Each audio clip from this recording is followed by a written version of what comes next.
My channel on Make-Onish again। আমি ইসমা বলছি। আজকের মেকআপ লুকটা খুবই নাইট টাইম অ্যাপ্রোপ্রিয়েট একটা মেকআপ লুক করেছি আমি। নর্মালি আমি এই ধরনের এই টাইপের মানে গর্জিয়াস মেকআপ লুক করি, বাট এটা একটু ডিফারেন্ট ওয়েতে করেছি, যেটা আমি সবসময় সচরাচর করি না এই ধরনের টিউটোরিয়ালগুলো। তো যাই হোক, আজকে করে ফেললাম। আসলে আমি আজকে খুবই সফট একটা মেকআপ লুক করতে চাচ্ছিলাম ঈদের জন্য, যেন সবাই ইজিলি ক্রিয়েট করতে পারে। যদিও আমরা বাসার ভেতরেই থাকবো, বাট স্টিল ঈদ মানে একটু সাজুগুজু না করলে তো হয় না। তো আমি বসছিলাম আসলে সিম্পল একটা মেকআপ লুক করার জন্য, but guess what, how it turned out. তোমরা যদি চাও যে কোনো ডে টাইম অ্যাপ্রোপ্রিয়েট খুবই ইজি, খুবই লাইট একটা বেস, খুবই লাইট একটা আই মেকআপ ক্রিয়েট করি তোমাদের জন্য, তাহলে প্লিজ আমাকে সেটা কমেন্ট বক্সে জানাতে ভুলো না।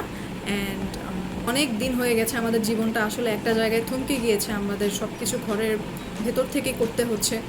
অ্যান্ড আমরা আমাদের আত্মীয় স্বজনদেরকে অনেক মিস করছি, বন্ধুবান্ধবদেরকে অনেক বেশি মিস করছি, বাট স্টিল সবার সেফটির কথা মাথায় রেখে, আমাদের নিজের পরিবারের স্বজনদের, আমাদের নিজেদের কথা মাথায় রেখে আমাদের ঘরের ভেতরেই অবস্থান করা উচিত। এই প্যান্ডামিকটা আসলে খুব তাড়াতাড়ি যাবে না। আমাদের না হয় আর্থিক সচ্ছলতা আছে, বাট যাদের আসলে আর্থিক সচ্ছলতাটা নেই, যারা দিন মজুর আছে, তারা কীভাবে দিনগুলো পার করবে। সো ওদের কথা চিন্তা করে আমি সবসময় আল্লাহর কাছে দোয়া করি যে আল্লাহ যেন আমাদের সবাইকেই ধৈর্য দেয়, যেন আমরা খুব তাড়াতাড়ি এই প্যান্ডামিকটা কাটিয়ে উঠতে পারি, এই জন্য খুব তাড়াতাড়ি আমাদের জীবন থেকে বিদায় হয়। আর কোনো স্যাড কথা বলবো না। তো ঈদ মানে খুশি, ঈদ মানে আনন্দ, ছোটোবেলা থেকে এটাই পড়ে আসছি, ঈদ মানে খুশি, ঈদ মানে আনন্দ। তো আশা করবো অ্যান্ড দোয়া করি তোমাদের সবার ঈদটা যেন খুবই সুন্দর কাটে, তোমাদের পরিবারের সকল সদস্যদের সাথে।